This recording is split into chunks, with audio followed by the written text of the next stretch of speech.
so much.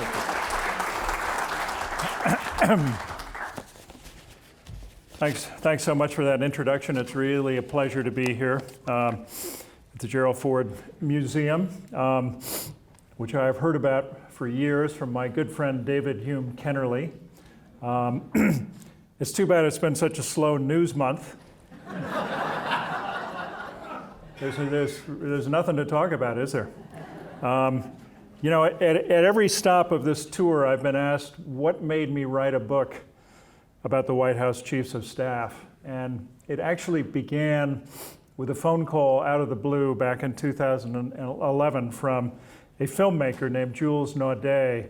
He and his brother Gideon had done the iconic film on 9/11. They were Jules was in the North Tower on the morning of September 11, and they filmed the whole thing. They called me out of the blue and wondered if I would partner with them on a film about all the living White House Chiefs of Staff, which we did with our friend David Kennerly back in 2013 for the Discovery Channel.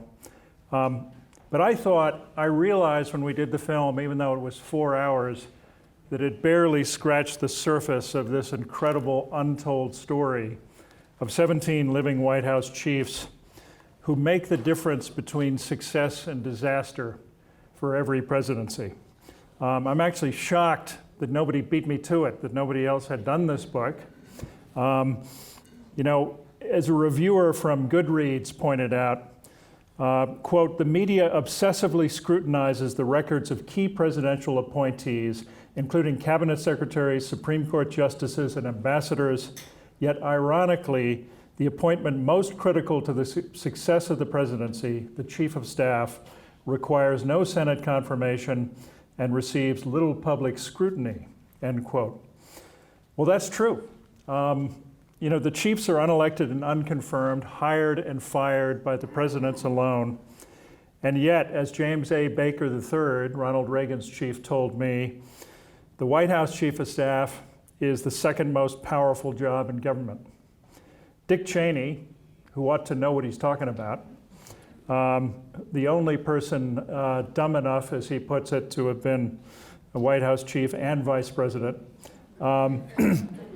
says the White House chief has more power, if you want to put it in those terms, than the vice president.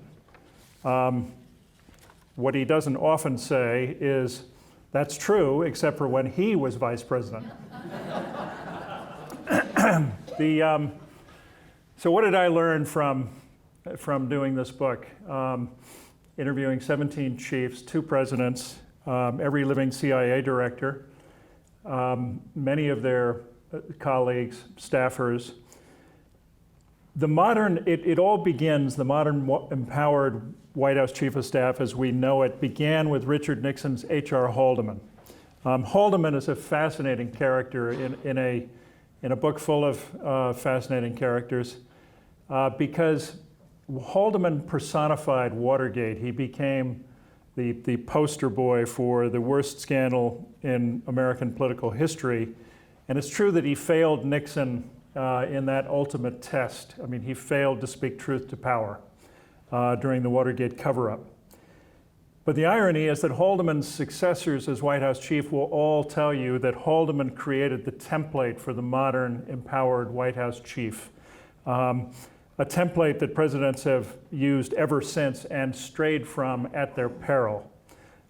Every president learns, often the hard way, that you cannot govern without empowering a White House Chief of Staff as first among equals in the White House in order to execute your agenda and, very importantly, tell you what you don't want to hear.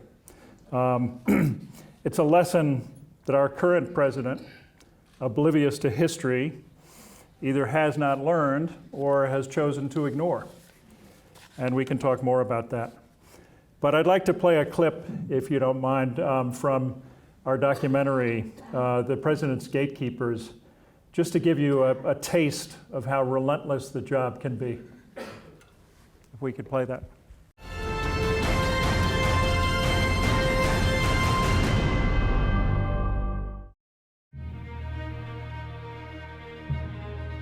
He is the president's most powerful advisor and closest confidant.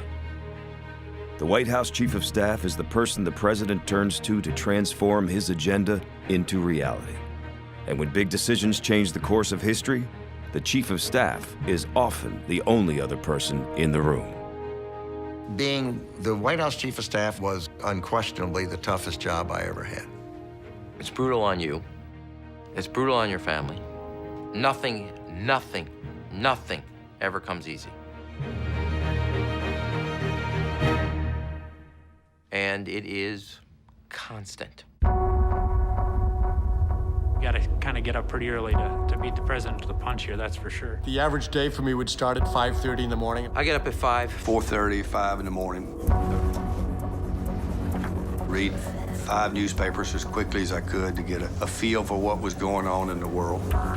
Go to the White House. We've got a lot to cover today. I'd meet with the CIA briefer.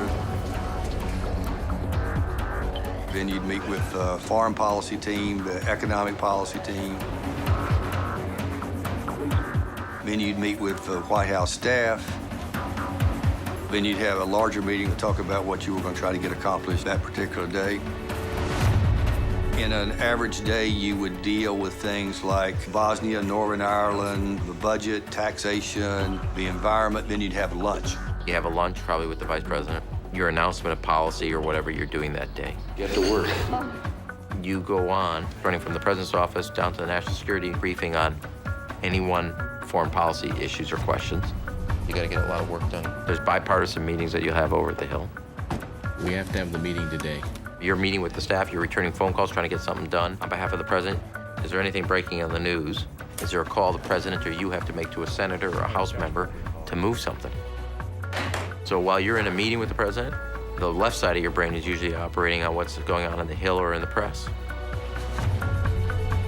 Somewhere around 6:30, you have a wrap up with the president. He goes home, has dinner. You finish up around 7:30 in the office.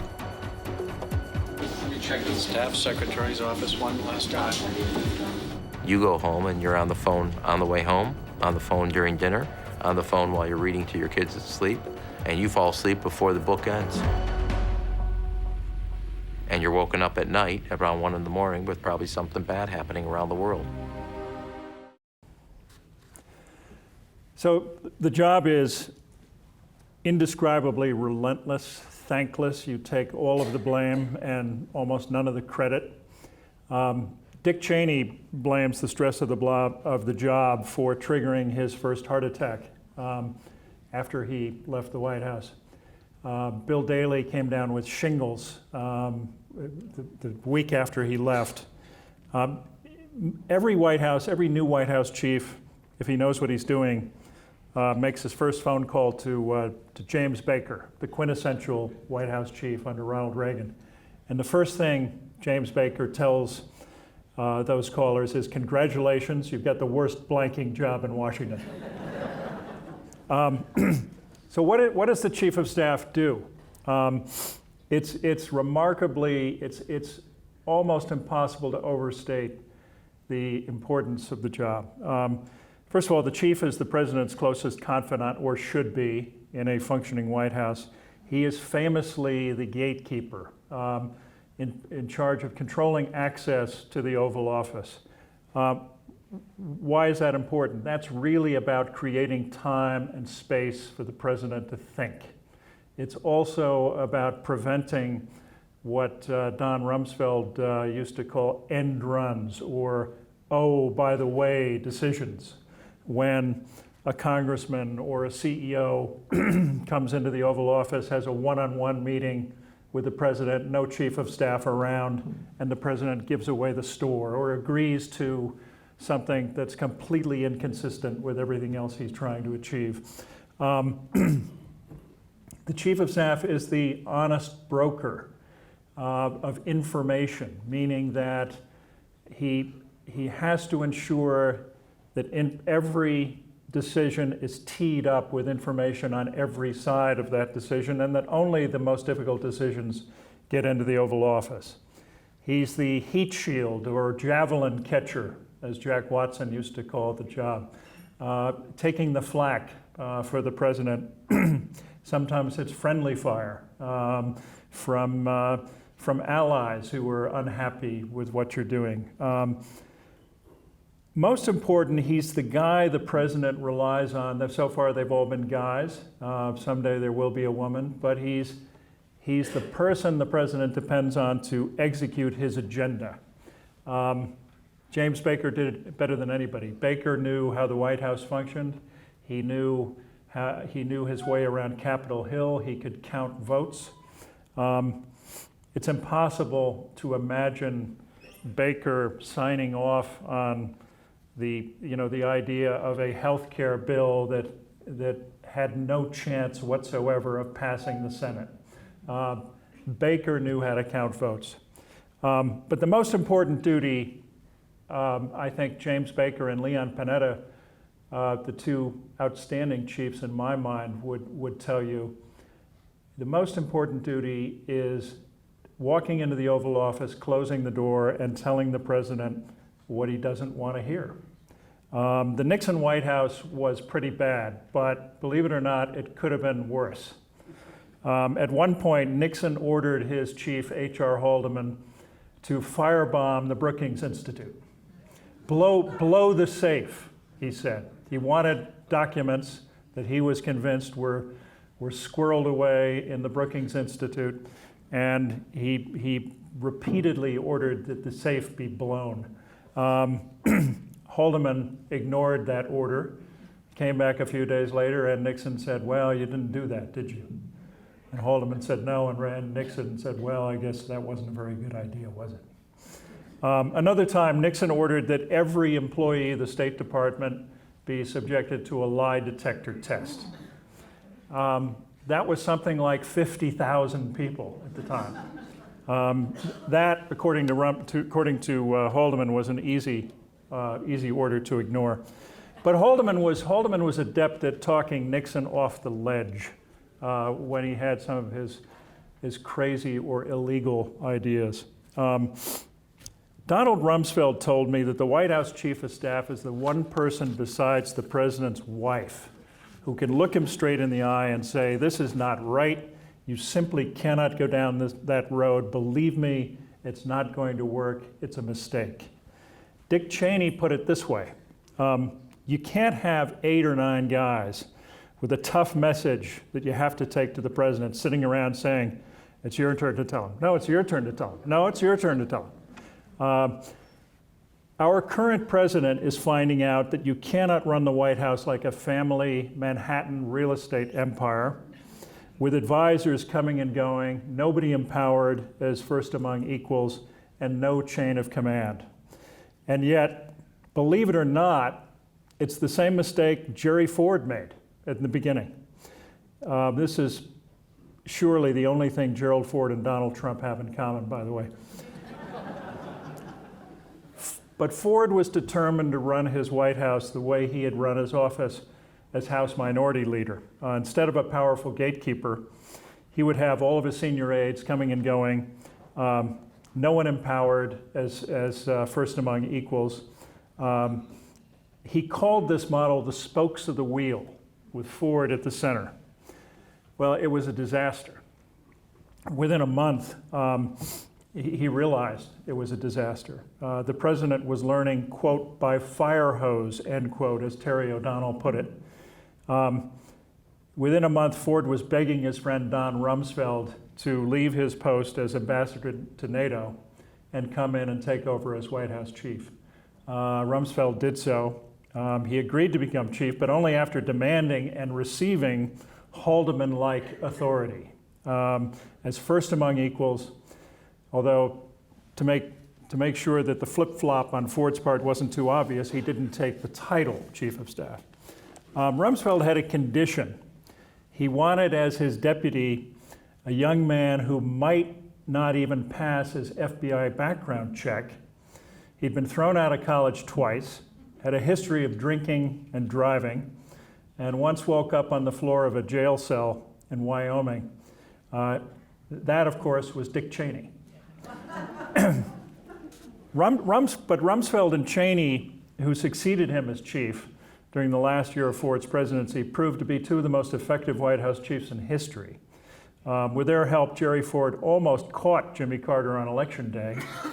One of my favorite stories in the book is the time Ford tried to convince his chief, Cheney, that he should embark on a Harry Truman-style whistle-stop campaign, giving speech after speech after speech.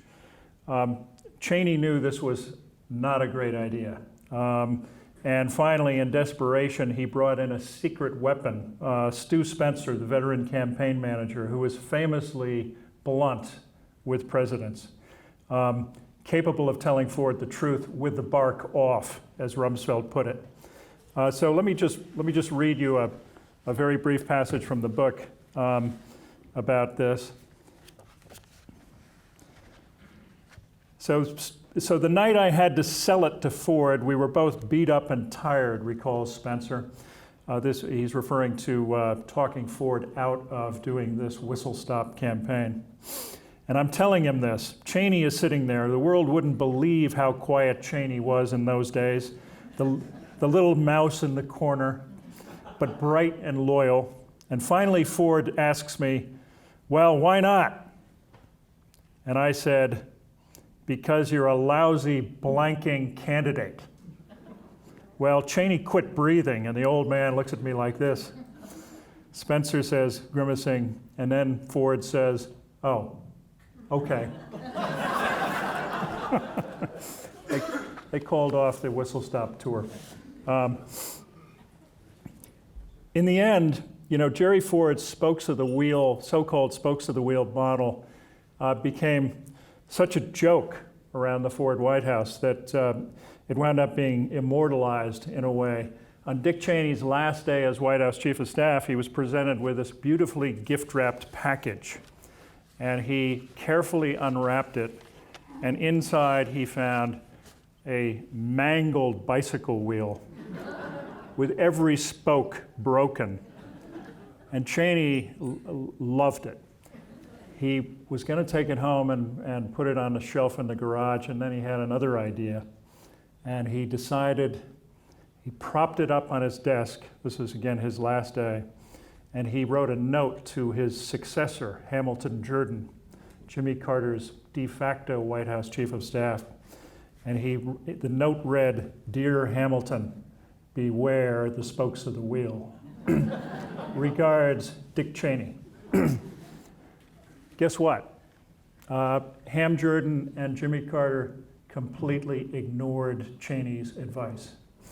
Carter was convinced that he could run the White House by himself. He discovered he could not. He couldn't prioritize or govern effectively.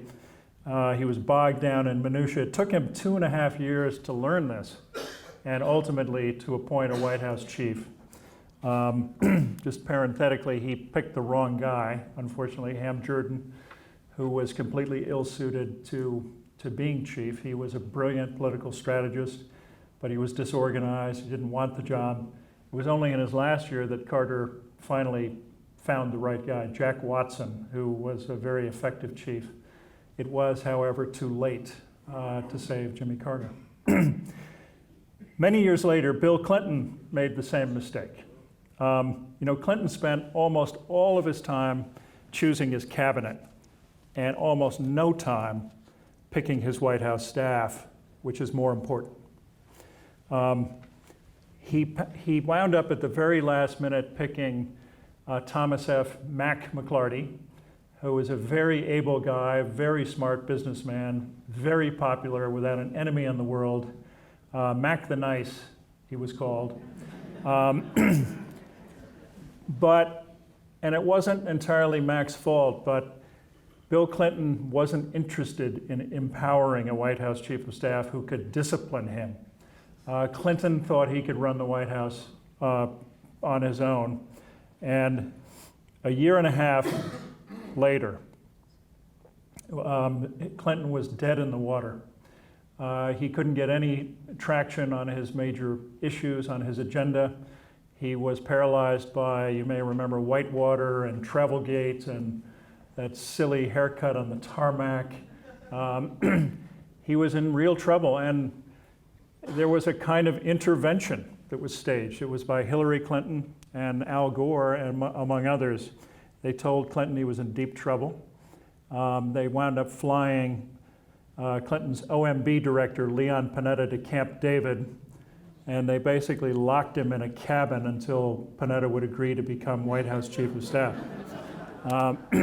He tells me the story in the book, and he said, I found myself in a cabin. He loved being OMB director. He didn't want to be Chief of Staff.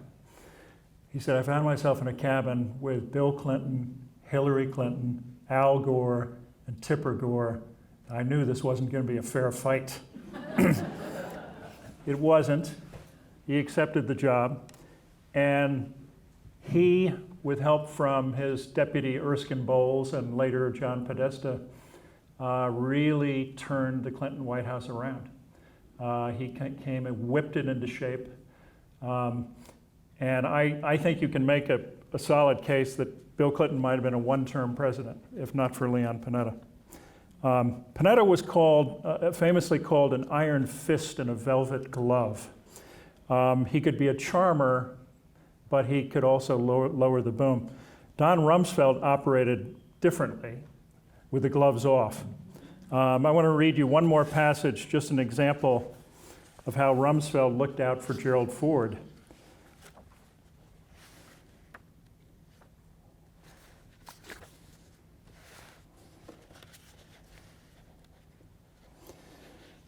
It was the chief's job, sorry, it's not, okay, here we go.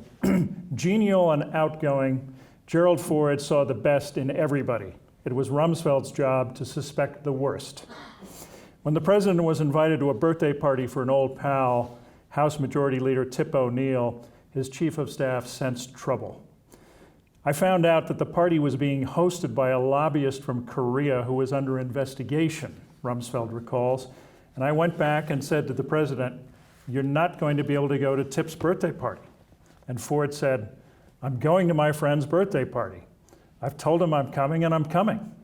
And I said, fine, I'll go back and look at it again.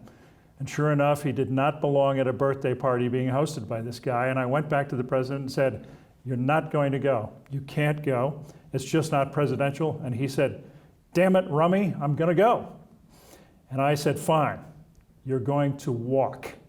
There won't be a limousine for you. There won't be any security people for you. You're going to be embarrassed, and you're going to have to get there on your own. Gerald Ford ended up sending his regrets to his friend Tip O'Neill. And the lobbyist, Tongson Park, was later indicted on 36 counts, including bribery, mail fraud, and racketeering. He admitted to making illegal cash payments to congressmen, 3 of whom were reprimanded. And that was the end of that. Just an example of how Don Rumsfeld was able to tell Gerald Ford hard truths. So now fast forward to last week. Seems like last month. The recent firing of the FBI Director James Comey and the fact that Donald Trump met the director privately in an apparent effort to quash an investigation is just the latest and most dramatic example of how important it is for a president to have someone who can tell him hard truths. Can you imagine such a meeting ever happening on Don Rumsfeld or Dick Cheney's watch? Impossible. It never would have happened in the first place. Presidents come into power intoxicated by victory, full of hubris that comes with winning the presidency. As Dick Cheney told me, the attitude of the winners toward the losers is, well, if you guys are so smart, how come we beat you? And that may be why we see presidents make the same mistakes again and again. As James Fallows, Jimmy Carter's young speechwriter, told me, speaking of Carter, quote, it would be natural for anyone having won the presidency to think that it is me and my qualities and my judgment and my goodness. There's that fallibility of thinking you're the smartest person in the room. Harry Truman knew better.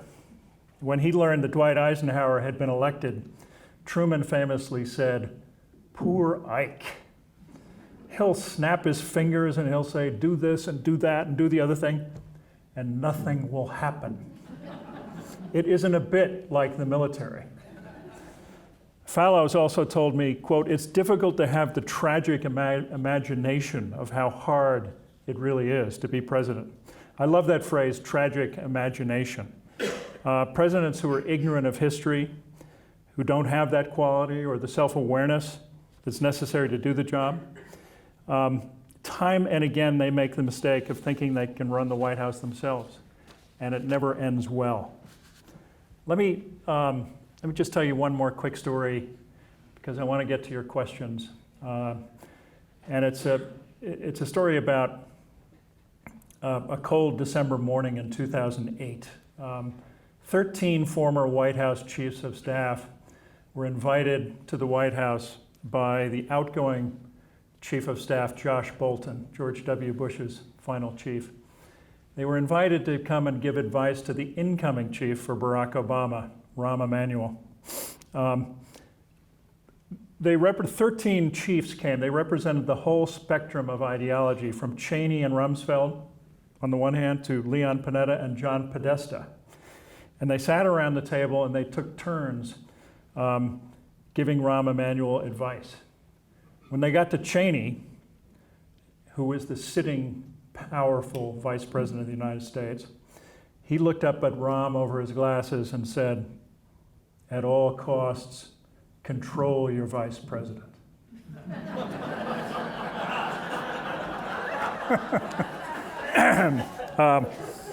It brought down the house. It was in some respects a lighthearted gathering, but in another way it was also profound because those 13 White House chiefs of staff had come together to put country ahead of party. It was a time of crisis with the world on the verge of a Great Depression, and believe it or not, they wanted Rahm Emanuel and Barack Obama to succeed. Every one of them. None of the former White House chiefs of staff I interviewed, Republican or Democrat, would have countenanced what is happening in the current White House, especially the flagrant lies being told on behalf of the president by his surrogates. They all answer to the White House chief of staff. From Ford's Dick Cheney to Obama's Dennis McDonough, the chiefs I got to know shared a common trait. Their respect for the office of the presidency transcended their allegiance to the boss. That's the way it should be, and the way it no longer is. Today we're finding out if we're a nation of laws.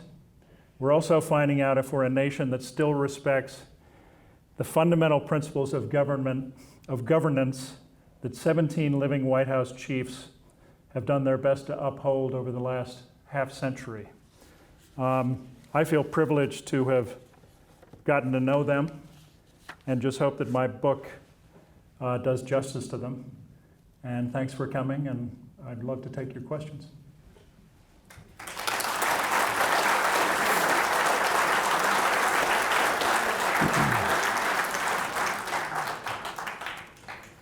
Yes? You talked about some of the chiefs of staff that were bigger than life personalities. Who would you pick who was the quietest? Who was the sort of the softest behind the scenes kind of? This may surprise you. Dick Cheney. Cheney was, this is one of the great stories, I think, about Dick Cheney. You know, as Gerald Ford's 34-year-old White House chief of staff, he was the most popular guy in town. He was self-effacing. He was, his Secret Service code name was Backseat. He was the guy you wanted in the room when you needed to reach a tough consensus.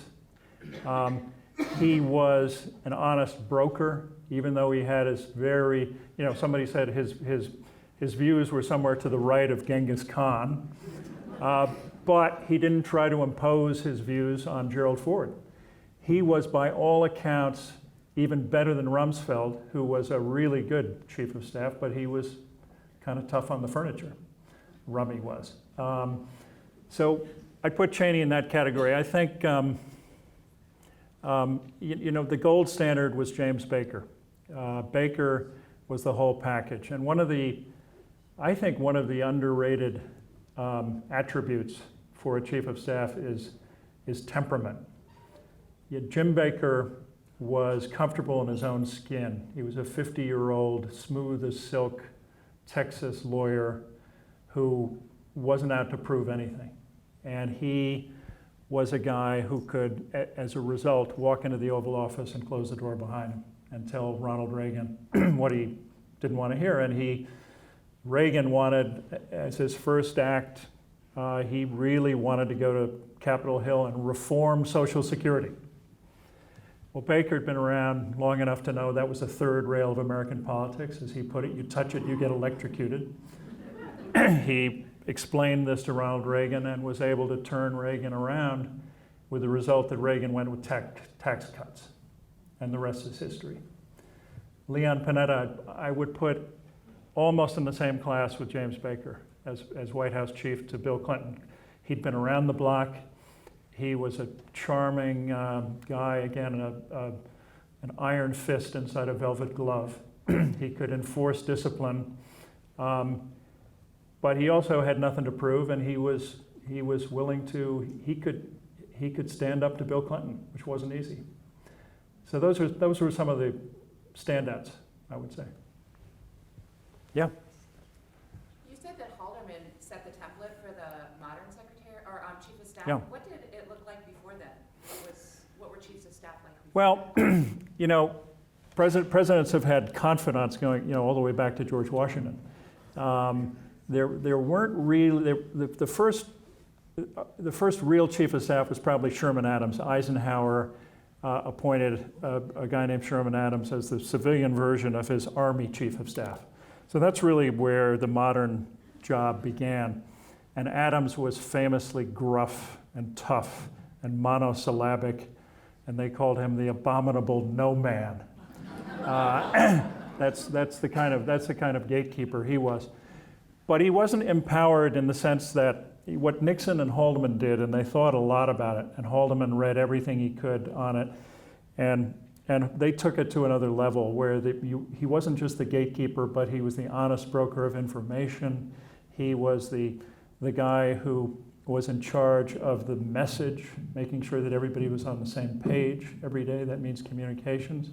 It means turning policy, understanding how to thread the needle from policy to politics, understanding that nexus between policy and politics, executing the president's agenda. Again, this took it to a whole new level, and every president who has strayed from that model has paid a very steep price.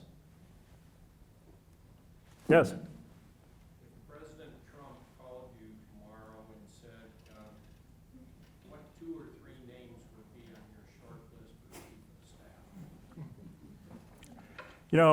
staff? First of all, I don't think that's going to happen. I've had a few things to say about Mr. Priebus over the last few weeks. I think that one of the things I would say is that I really think, I mentioned that Bill Clinton had gone through a kind of intervention. I think the only hope Trump has of governing is for a similar kind of intervention to take place. And I don't know who it would be. It might be Ivanka and Jared Kushner and Mike Pence all going in at once, closing the door and saying, you are in deep trouble. And you have a choice. If you want to be Jimmy Carter, just continue doing exactly what you're doing. It's a guarantee that you will be a one-term president or worse. If you want to be Ronald Reagan, you're going to have to find your equivalent of James Baker. You're going to have to find somebody you respect enough to be willing to listen to hard truths. And it's anybody's guess as to whether this president is capable of that. There aren't a lot of James Bakers or Leon Panettas wandering around. I don't know who that person would be, but I think he needs that person desperately. one chief of staff told me that with every president, it's almost like alcoholism, that every president has to hit rock bottom. Jimmy Carter did, Bill Clinton did. It's a real question as to whether Trump would recognize rock bottom if he saw it. I don't know. Yeah. How big a staff does the chief of staff have? How big a staff? You know, I was afraid you were going to ask me that. It's a really, really big staff. You know, I don't know, I can't give you the exact number. It's in the hundreds. And, you know, Ted Sorensen, Jack Kennedy's famous speechwriter and quasi chief of staff, once said that, you know, we used to be able to do a group portrait on the patio outside the West Wing. Now you would need Yankee Stadium. It's exploded. I mean, the growth of government and staff, it has been exponential. So it's hundreds of people. Yes? What is or should be the relationship between the chief of staff and the White House communications spokesperson? They should report directly to the chief of staff. It's really the chief of staff's job to control communications. So Sean Spicer et al. Report to the chief, or should. They shouldn't report directly to Trump. They should report to the chief. And, you know, Erskine Bowles, who was a really effective chief for Bill Clinton, right? He followed Leon Panetta, succeeded Leon Panetta. He used to say, you know, it was really important that if Bob Reich, the labor secretary, was in Omaha saying one thing, that Bob Rubin on Wall Street had to be saying the same thing. You know, you couldn't have everybody on different pages. Rahm Emanuel was very good at this. He really understood communications. I mean, that's a job requirement for White House chief, is understanding how to translate policy into how to communicate it and make sure that everybody's on the same page. And most importantly, the truth matters.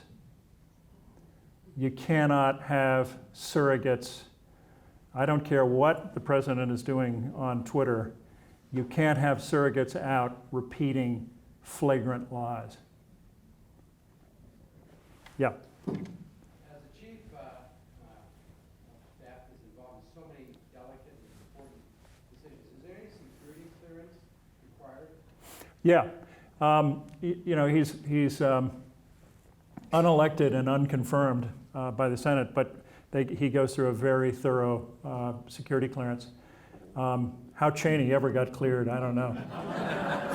But they all go through a very rigorous, you know, FBI and security clearance.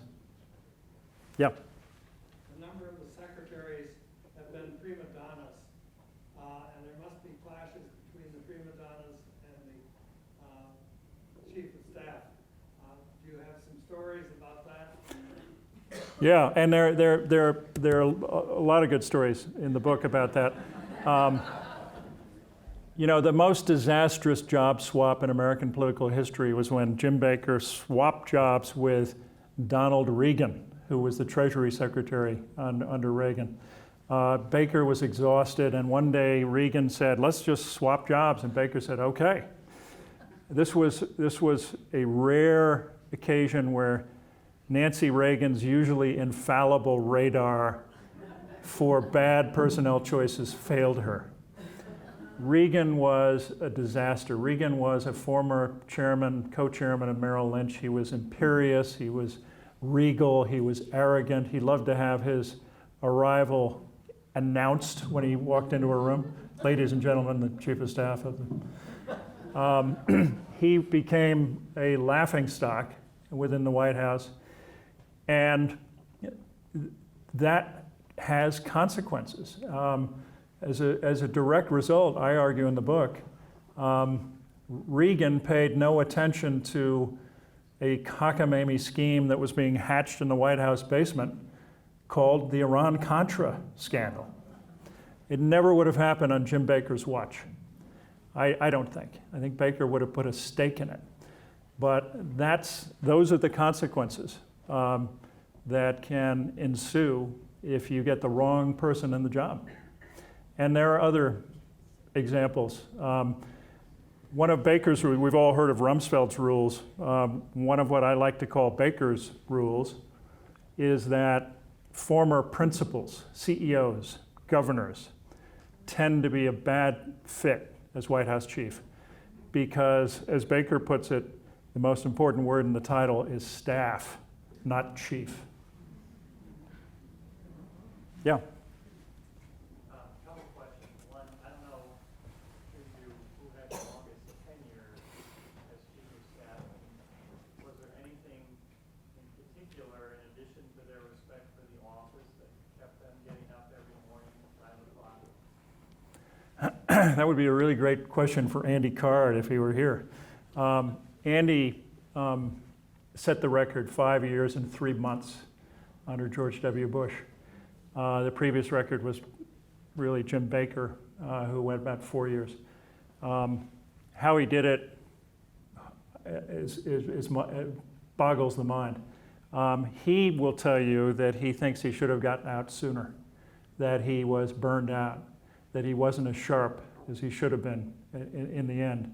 And he actually offered his resignation to George W. Bush at the end of the first term.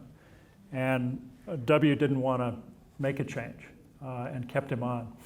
But I think Andy had a very, very challenging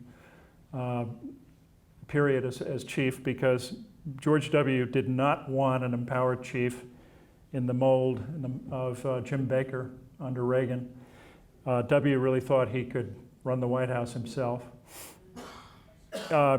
And so Card wasn't really empowered, and Cheney, of course, had such outsized influence, especially in national security, that it made Andy Card's job harder, I think. And of course, Cheney and Rumsfeld were, nobody knew, nobody knew the White House better than those guys. So it was a tough challenge for Andy. Last question, please. Yes? What about Alexander Haig, who I believe played a lot of different roles? Yep. Rather controversial. He did. Well, Al Haig was Jerry Ford's first chief. As you know, he was Nixon's final chief, replacing H.R. Haldeman when Haldeman went off to prison. And Haig was there's some great Haig stories in the book, never before told. One is what happened before Haig famously said that he was in charge in the White House on the day that Reagan was shot. And but Haig was there was a real friction between Jerry Ford arrived with all of these collegial pipe smoking characters, Bob Hartman, Cheney, and others, and they immediately clashed with Haig and the Nixon holdovers, and it wasn't pretty. It was really ugly. They hated each other, and so that made that whole period when Ford was trying to not have an empowered chief, it made it almost impossible, and really persuaded Ford that he had to reach out and get Don Rumsfeld to come in and straighten things out, which Rumsfeld did. Do we have time for one more, or are we good? Thank you very much. Thank you all.